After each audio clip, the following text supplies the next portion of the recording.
We are pleased to have Brant Gardner. Brant Gardner's been a frequent speaker at Fair Mormon conferences and a friend of Fair Mormon for a long, long time. Brant Gardner holds a master's in anthropology from the State University of New York, Albany, specializing in Mesoamerican ethnohistory.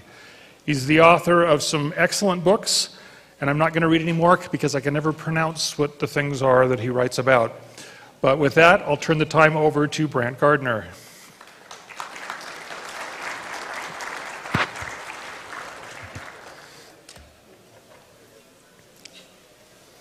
I want you to all notice the photograph that we have here of Joseph right after he received the plates. I want you to think about what's happening. Joseph, after about, oh, that's right. I got to click on both of them. There we go. See, it worked up here, but I've got them in two different places. It was on first. He doesn't know. We've changed computers, and so it's... All right, so we are having technical issues. There we go. Now you get to see the photograph. Because there's a lot of photographs that were taken of Joseph and the plates.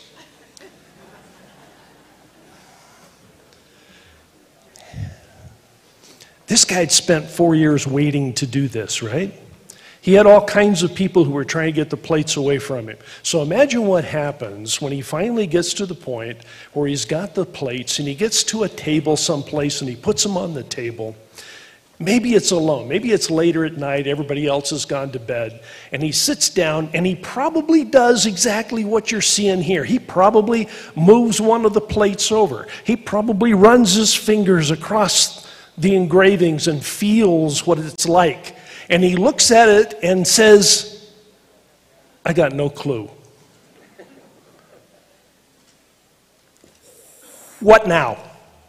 So now he's got these plates. Now what?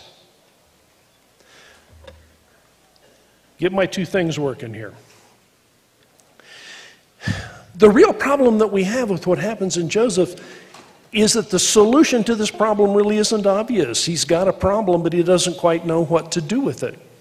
So here is the information you need to know. And this was from an excellent book put out a year ago, a little bit longer than that maybe. Joseph only had a rudimentary knowledge of written English, never studied even Greek and Latin like university graduates would have done, let alone the lesser-known ancient languages. Joseph had absolutely no ability to decipher any language other than English. Let that one sink in there for a second because it remained true. Joseph couldn't translate. That is not going to change. Okay. He had told Joseph Knight Sr. soon after that he had retrieved the plates from the hill, that he wanted to get them translated. And once in harmony, as Knight wrote, Joseph began to be anxious to get them translated. And with his wife, he drew off the characters exactly like the ancient and later sent Martin Harris to see if he could get them translated. Think about that for a second. Joseph now has these plates. He's pulled them in. He's been told that rather than the gold in the plates, the value was what was written on the plates, and they were to be translated, and he was to get them translated. And he sits down and he looks at it and he said, well, ain't going to be me. He said, I wonder if somebody else can do it. And he sends Martin off and he says, maybe some scholar somewhere can figure this out. How well did that work out? So now we've got a problem. Joseph is supposed to get the plates translated. Joseph cannot translate the plates. Now what?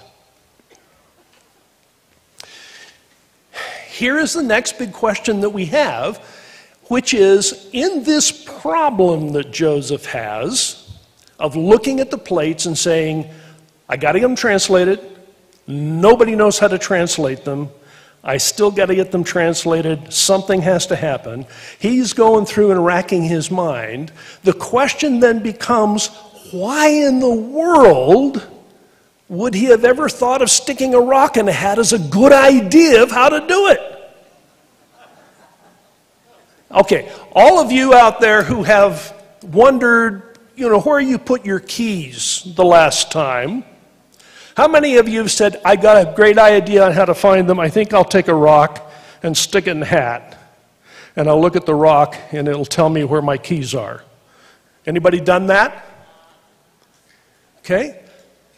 You know, if somebody asked me, what is the very last thing you would think of as a way to translate the Book of Mormon? Do you know what I would come up with? As the very last thing I would think of? I have no idea, but it wouldn't be putting a rock in a hat. That wouldn't even occur to me. There is no way in the world that I would think that I could do anything with a rock, let alone a rock and a hat. So now we got a problem. We got to translate the Book of Mormon. We've got to find a way to do it. Joseph had to find a way to do it. Why does it occur to Joseph that he might use that method? I will submit to you that the reason that it occurs to him is the same reason that lots of things occur to us. We think on the world in which we live and the things that we're familiar with, and based on the things that we're familiar with, we try to figure out how to get the job done. So, what kinds of things are available in the world that Joseph lived in? And this is one of the times when we have to remember that Joseph didn't live just a little while ago. We can count the years, and 200, for those of us who deal with any kind of history, 200 just doesn't sound like a lot. With the kind of history I get interested in, you know, by the time you have newspapers, I figure that's modern. 200 is nothing. If you go to somebody, and I'll tell you this story very quickly. I worked with somebody once who came over from England, and we were talking about problems of housing and getting insurance. And they said in insurance in England, they have a couple of categories, and they have old houses and new houses.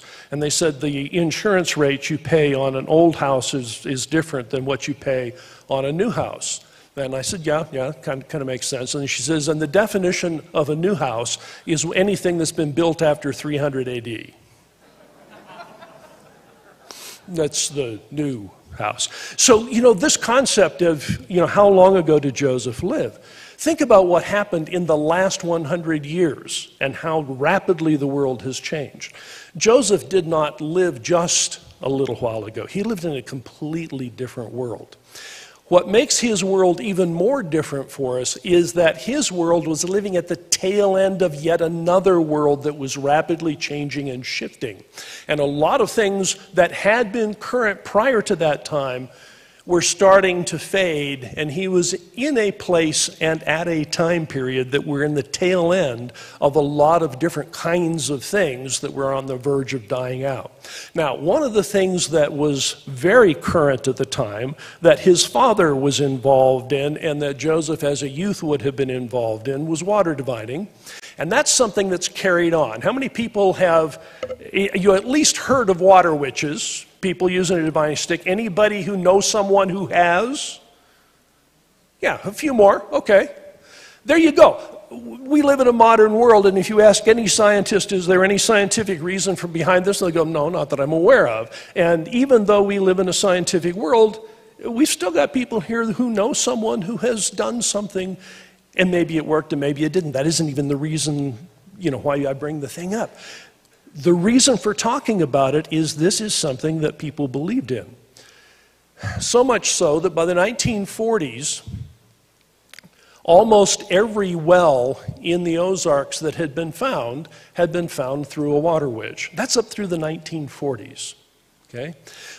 We still have people with this idea that persist. And so if you were to talk to a neighbor and the neighbor said, we've been having problems. We've had a couple of scientists out here, and they can't figure out where to get the well water for my land. And so I had this guy with a witching stick come by, and I thought I'd try that.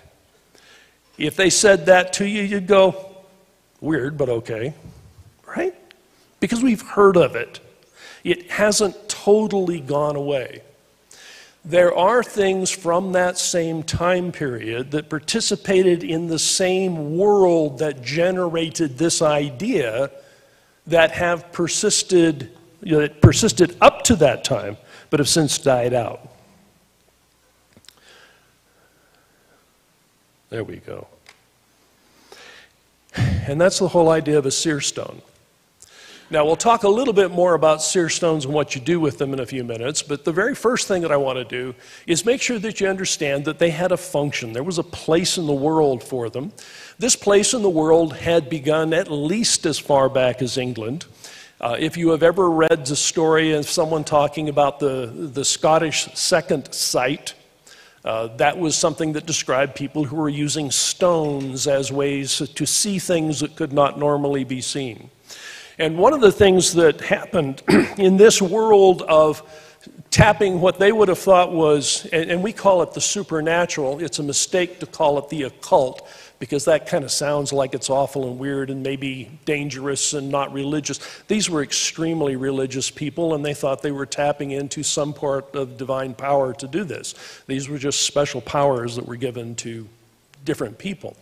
So they would say, yeah, let's look at rocks and you know, what would they do? Well, this heritage that came over from England said that what you do with a rock is different than what you do with a stick. With a stick, you're going to find things that are underground, but you tend to find principally water, but you might find something else. Perhaps you'd find a mineral or something else that's hidden. But the idea that it's supposed to be underground, that's what you're using the stick for.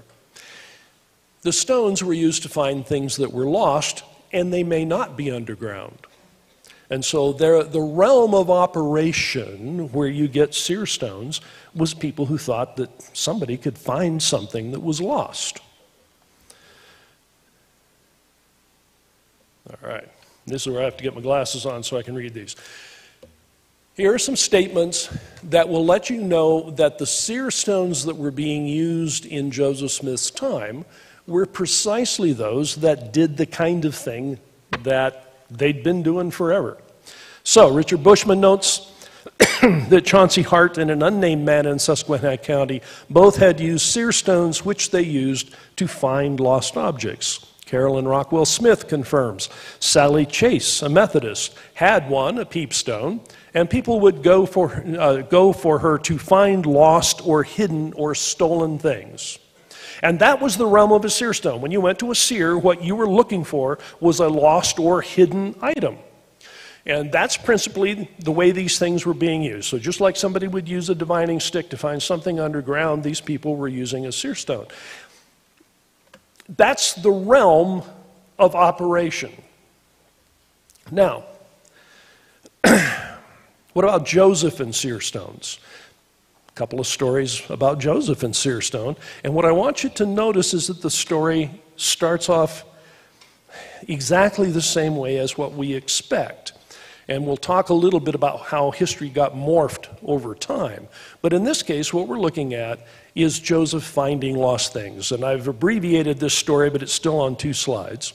So Judge Clark, a judge in the area, went to Canandaigua and got money from the bank. He wore, as was the fashion at the time, a large overcoat with pockets in each side, where a large pocketbook and handkerchief found a deposit. Judge Clark, when he got to my house, found his pocketbook and money missing, and he was extremely troubled about it. Someone said, "Why don't you ask Joe Smith to look into his stones to tell you where you lost it and where it can be found?" Now think about this for a second. They're actually assuming that everybody knows that there's this guy Joe Smith and that he has stones, and that if you've lost something, you can go ask him and see if he can find it. You remember the story we heard about Martin Harris and the pin? How many of you remember the story of Martin Harris and the pin? What is Joseph doing? He's finding something that's lost. So what expected of you is to find something that's lost. Smith says, "In a moment I see it. You stooped over to let your horse's head down, and your pocketbook fell out of your pocket and fell into the creek, and it floated down the stream, and I can see it lodged against a limb fallen into the creek." And the judge went back to the Honeyo and down the creek, but no pocketbook was to be seen. He returned to the place where he rode into the creek, which was a muddy place, and upon the bank he saw the object of his search. It seemed, as his horse plunged out of the mud, the pocketbook was thrown out upon the bank, and the judge returned much elated. And that's the kind of thing you're going to see about stories of finding things. They kind of work, but sometimes yes and sometimes no, and it's sometimes a little bit off. But people are thinking that these kinds of things worked. Okay, another one. E.W. Vanderhoof remembers that his Dutch grandfather once paid Smith 75 cents to look into his whitish, glossy, and opaque stone to locate a stolen mare. The grandfather soon recovered the beast, which Joe said was somewhere on the lake shore, and was about to run over to Canada. And so they went and found the horse, okay? Now again, I'm not going to tell these stories to suggest that Joseph was a prophet long before he was a prophet. That isn't the function of this. This is to show that prior to the time that he becomes a prophet, he is functioning the same way that Sally Chase did, that some of these other people did, and that he was familiar with not a divining rod, but another tool of folk knowledge, which was a stone. And what you did with those stones was to find things that were lost. Now, we take that information, and we take that information into the Book of Mormon, and so now we say, okay, here's the Book of Mormon, and we have the plates, and with the plates, he gets the interpreters. And the interpreters are what? Stones, right? Joseph is getting these stones, and they're in a bow, and he looks at them, and he says, shoot, I know what to do with these, right? I'm going to translate with these, right? No, because that wasn't his experience. Again from McKay and Dirkmud. Moroni explained to Joseph that the spectacles were what constituted seers in ancient or former times, and that God had prepared them for the purpose of translating the book. However, Joseph did not begin translating the plates immediately. He did not seem to understand Moroni's statement that the spectacles were included with the plates to enable him to translate them. He originally only used the spectacles to help protect the plates, to find out, to kind of peek on them to see where they were and see if they were still safe. In other words, his initial reaction to using the interpreters was to use them for the same function that he had used before with a stone, to see things that were hidden. So in his world, he took the things that he knew and he translated them, and at some point in time, even with divine interpreters in hand, what he thought of was, I'll just use them to do what I've always done. Okay. Now, next piece, before we get into anything else about it, these things are weird. You know, there is no way that you can talk to someone and said, you know, I've got this great idea. I think we should translate this recently found document with a stone and a hat. Don't like that. Seems weird. Let's do a couple of things. First, why the hat? You know, I guess I'll tell that one later. But I'll tell you now, and there's the quotation that comes up later to show it to you, but it's just the way it was done. One of the important things that everybody who watched a seer work had to know is that the seer wasn't doing anything normal. It had to be known to be supernatural so that you knew to trust it. You know, when you get the magician and it's nothing up my sleeve, there's a reason they do that, because if it's too easy and it's up the sleeve, you know that it's not real. If somebody puts their head in a hat and they block out all of the light, you're reasonably certain they're not seeing anything. So when they tell you what they see, when you know they cannot see, you know it's something different. All right.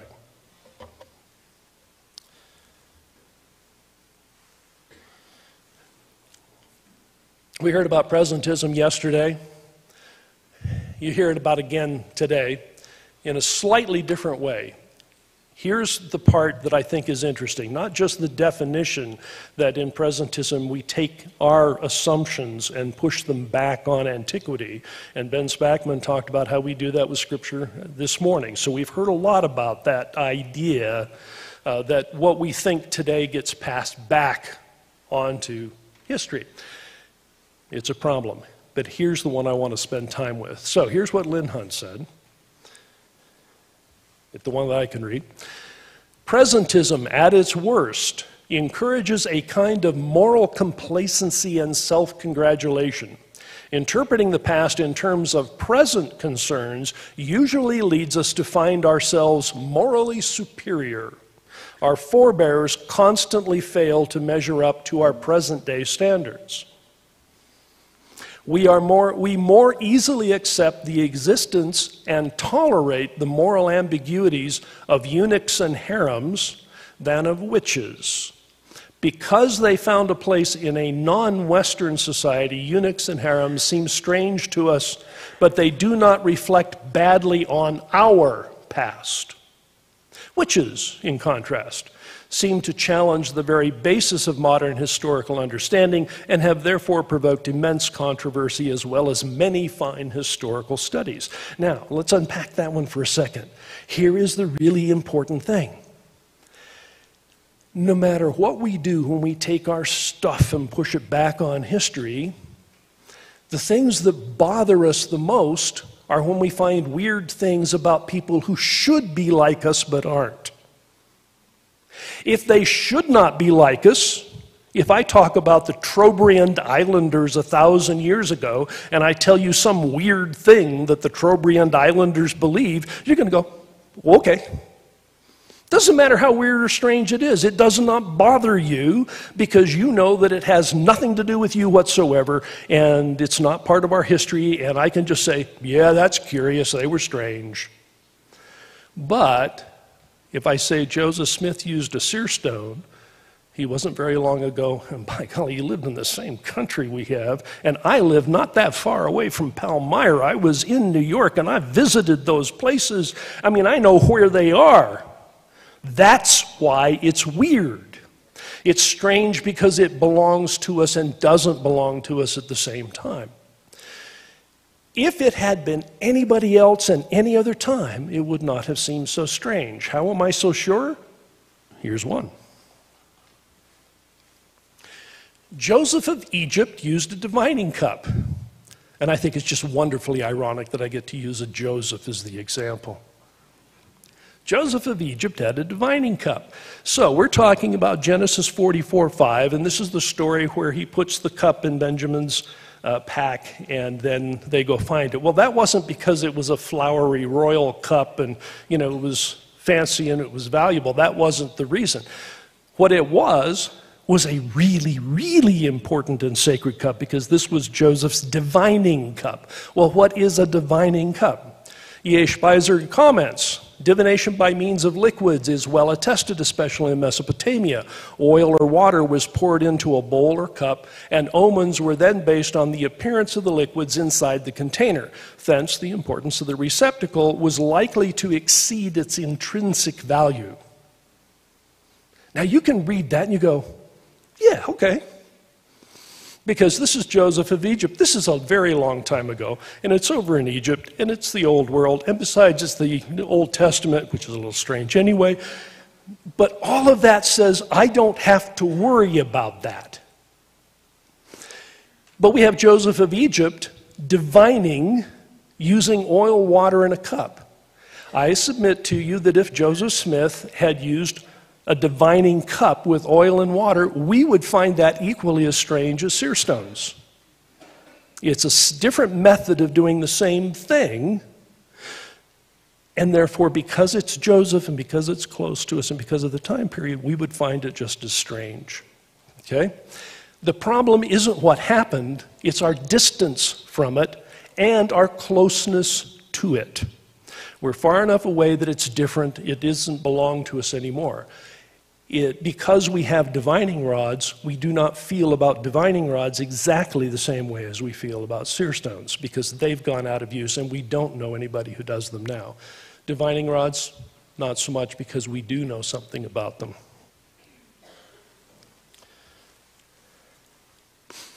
All right, next thing, problem of presentism. Joseph Smith is a treasure digger.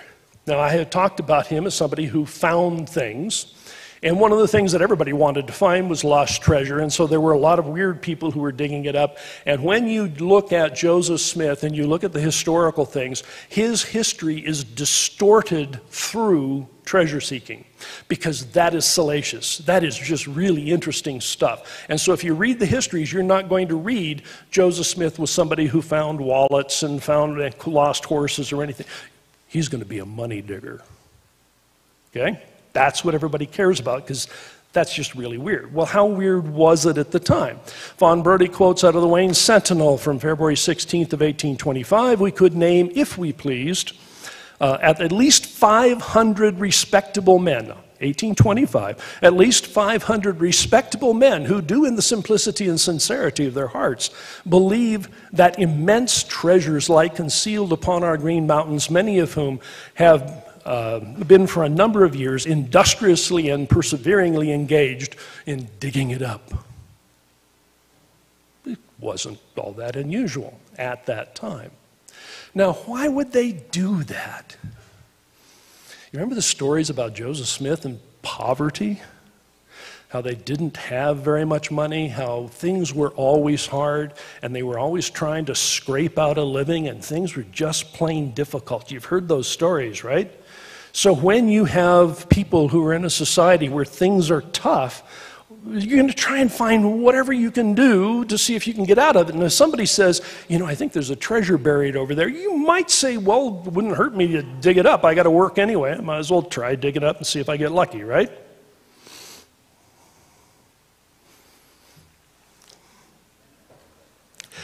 Yeah, we don't do anything like that at all.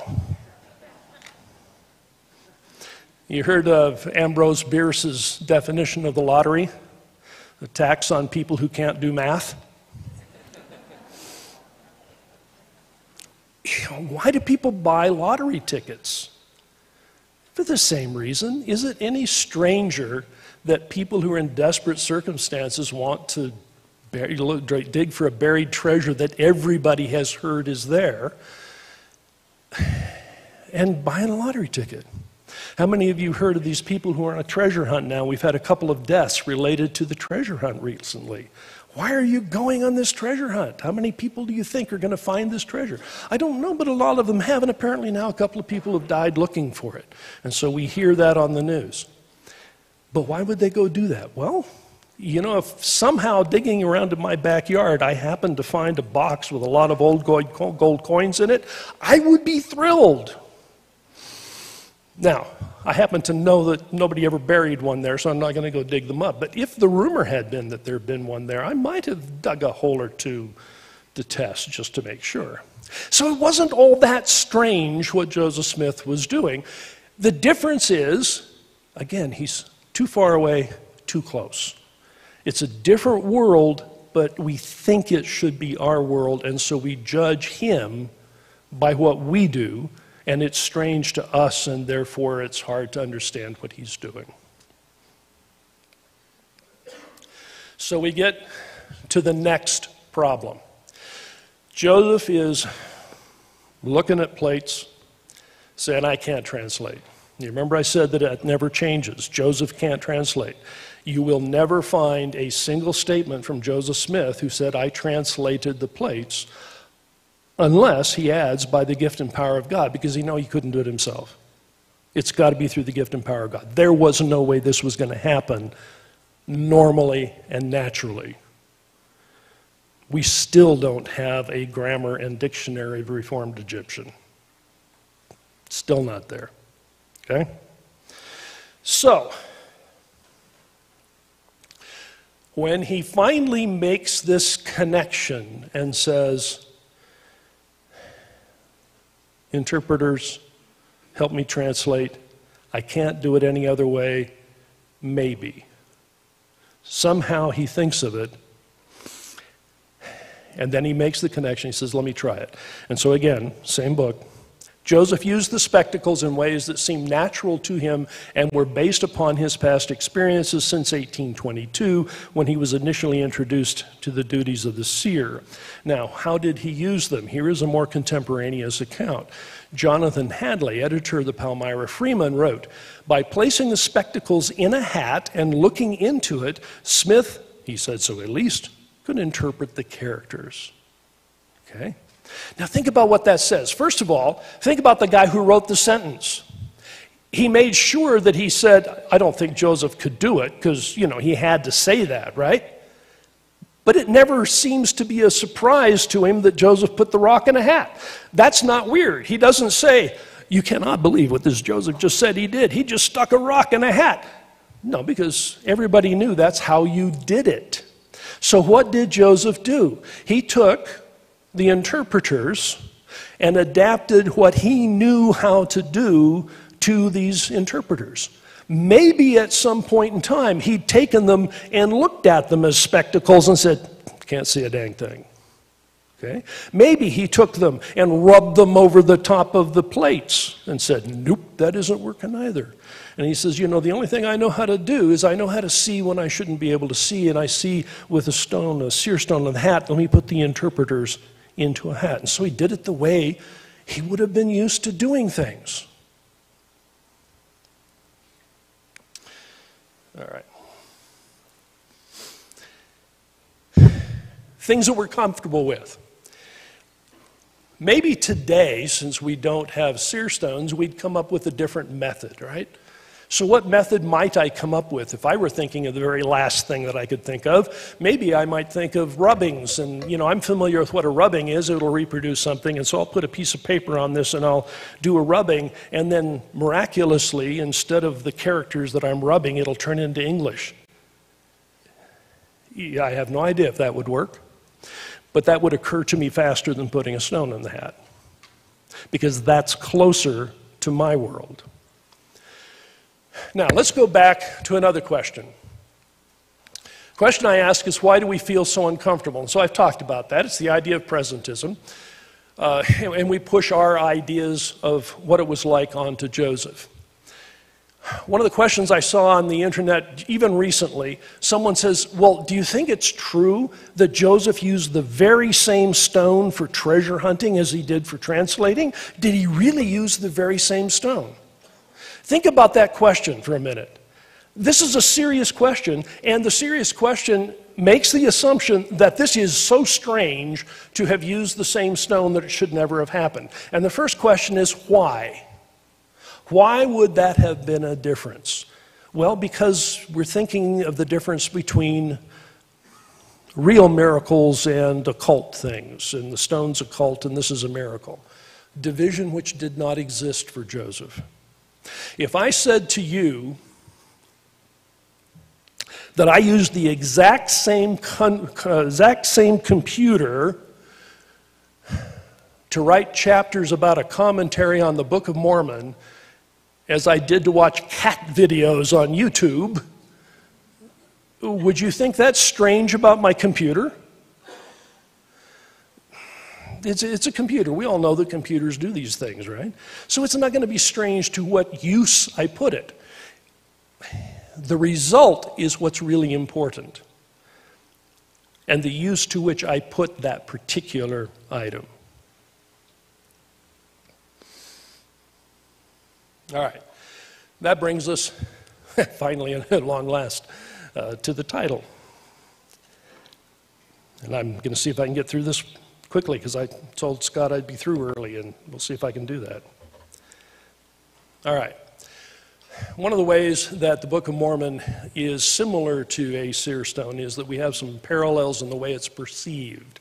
And so one of them is we have perceptions about the text that we will push back onto it. And one of those is anachronisms. And Neil talked about them yesterday, so I'm not going to say too much about them. Refer to what Neil said. But the reason we worry about them is because we know anachronisms are a problem, We just kind of invent the fact that they're there because we make some important misassumptions about the text. Because we speak English and the original Book of Mormon was printed in English, we forget that it was not originally written in English and that what we are reading is a translation. And it is equally as possible that the anachronism that shows up because of the translation. Why would we think that's a bad idea and that might not work? Well, because sometimes we have another presentism that we push back on the text, which is, I assume that God is perfect and a prophet is perfect, and therefore anything that God and the prophet get together to do is perfect, and therefore the translation of the Book of Mormon was absolutely word for word, absolutely perfect. Could have been. Could be that there were some things in the text of the Book of Mormon that were very difficult to translate, and they came out according to the way Joseph understood them.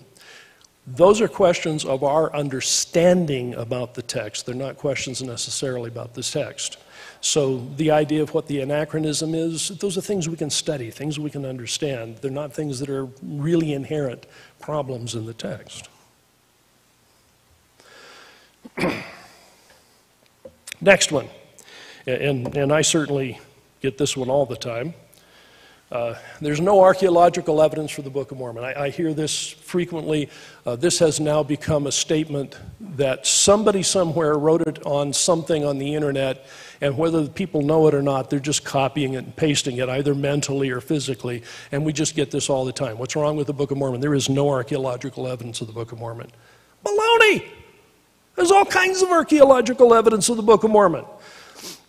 I was just talking to Scott, and I said it's really unusual that we would have Taylor up here talking about Book of Mormon, and I'm not talking about the Book of Mormon. I should be, usually am. And usually it's about either geography or archaeology. There's all kinds of it. Why do we say there's no archaeological evidence? Well, again, it's that presentism. It's taking a misunderstanding of archaeology and pushing it back onto the past and on the wrong thing. We assume that archaeology can prove something. Talk to an archaeologist sometime about what archaeology proves. Archaeology digs up artifacts and the archaeologists interpret them and help us understand them. Very, very little gets proven. And if you want to talk about proving things, you get much better when you have a text, and you can do that in the old world. You have a real hard time in the new world. I don't care where you are in the new world. Very, very few texts. So one of the major things that we have that could even begin to give us any kind of proof doesn't even exist in the New World. So it's the wrong question to ask. And it just indicates, again, the presentism of asking the wrong question because of perceptions we have that are incorrect. Next one. Do we believe that it has to be historical? 2 points to make. Number one, the church certainly believes that it is. I certainly believe that it is. If anybody here isn't sure, but you still believe that the Book of Mormon changes your life, welcome, brother and sister. I still love you, and we can still have all kinds of conversation. The church loves you, and you got the right thing. The vast majority of people who read the Book of Mormon may or may not know anything about its historicity. They may make an idea about it, but they really have no clue about what the history of the Book of Mormon is. Most people who read and believe in the New Testament and the Old Testament believe them, but really have very little clue about the history. And that tells me that as long as what we're doing is getting the spiritual meaning out of the text, that we're getting the most valuable piece of the text. Should we therefore decide that because I don't need to know history to get the message, that therefore it wasn't historical? No, that doesn't follow at all. Is there any reason to learn about history? Boy, there's a lot of it. Because if you want to deepen your understanding of the people who were there, if you want to better know how it applies to your life because you understand better how it applied to someone else's life, you must understand that person's life to really understand it and to really get the feel for it. So there's a lot of value in understanding the Book of Mormon as history and to understanding the history behind it. But if you don't, make sure you get the point of the book. How is it parallel to a seer stone? Parallel of purpose. The white stone revelation says that we can see hidden things. We can, by reading the Book of Mormon, see hidden spiritual things that can enrich our lives. It can do that for us because it has that power in the text to change us. Here is somebody who did not know anything about history, didn't know where the Book of Mormon took place, and here's what Parley P. Pratt said when he first encountered it. I opened it with eagerness and read its title page. I then read the testimony of the several witnesses in relation to the manner of its being found and translated. After this, I commenced its contents by course. I read all day. Eating was a burden. I had no desire for food.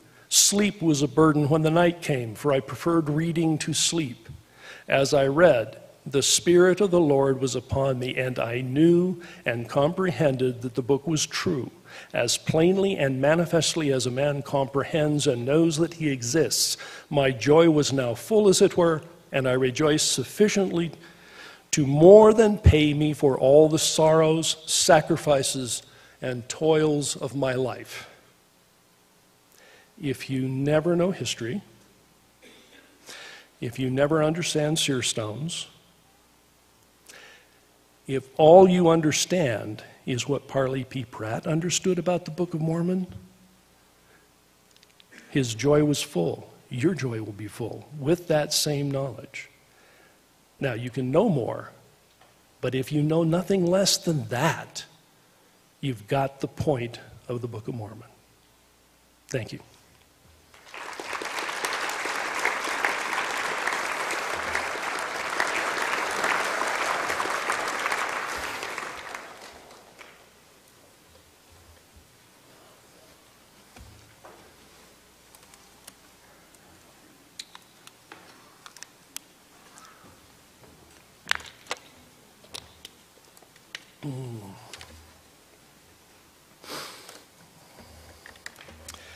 By naming Simon Bar-Jonah Peter, Petros for little stone, was the Lord leading us to the president of the church being a seer and maybe using a stone for that purpose?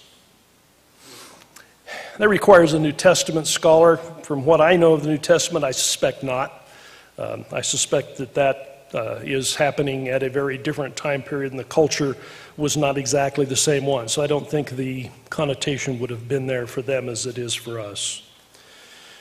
Does the church have a position on members using seer stones today? I am unaware. The church does not communicate with me all of its policies. I get them about the same time you do.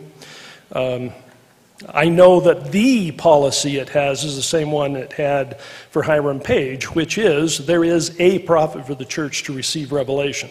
So whatever else somebody might do with the seer stone, I don't know. I know that during the time in Utah, there were people using seer stones to find lost things, and they were never excommunicated as far as I know. So at least at one point in time, they didn't mind it as long as it didn't conflict with revelation given to the church.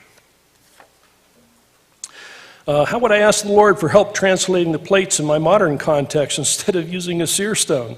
I would pray for an email with a PDF file on a translation of the plates. Amen. Failing that, you come to this conference, find out who knows something about it, and go read books. Okay? How do you account for Carmack and Skousen's work on grammar and vocabulary dating to the 1500s with my theory of translation? Carmack and Skousen are really, really good linguists, and they have really good descriptive work about what the text means. Where they and I disagree is on how you interpret the data that they've come up with. So I have no qualms about their data whatsoever. There's no way I could have come up with that. They know way better than I do what the data are. The question is, what does it mean? And we have a difference of opinion of what's it mean, and maybe at some point in time we'll have a big long paper on how to resolve that dilemma. So Joseph Smith had more than one seer stone, right? Yes. 2 or 3 of them. Small anecdote I didn't toss into the presentation, but I remember being about 12, 13, 14, going to Temple Square. They used to have a little museum there, and I swear in one of the little glass cases they had a seer stone. And I remember looking in it and saying, I'm about Joseph's age, maybe I could see something. I didn't see. I saw a rock in a glass case. I wasn't very good. I think a modern seer stone that we use in the church today would our use of oil vial to cure the sick. There's nothing magical about the oil itself, yet we know that it brings results.